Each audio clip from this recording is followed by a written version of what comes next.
With their city decimated by my enforcers, your race took refuge behind these walls.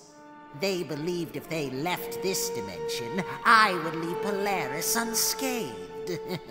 You're lying! Lombaxes don't run! Is that so? Dimensionator! Find the Lombaxes!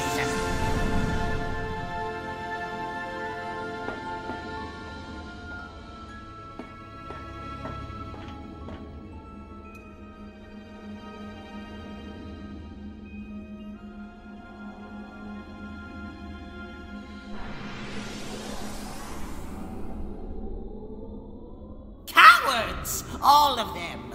Only 2 stayed behind, the Keeper of the Dimensionator and his infant son. I took great pleasure in destroying your father, Lombax. Pity he sent you to Solana before we could meet. I offer you this one chance.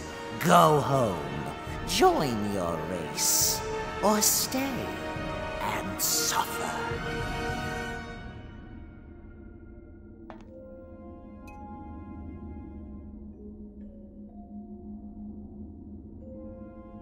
If I leave you with the Dimensionator, no one will be safe. Not the Lombaxes, not my friends. I'm not going anywhere until it's destroyed. Typical Lombax. So noble, so courageous, and so very dead.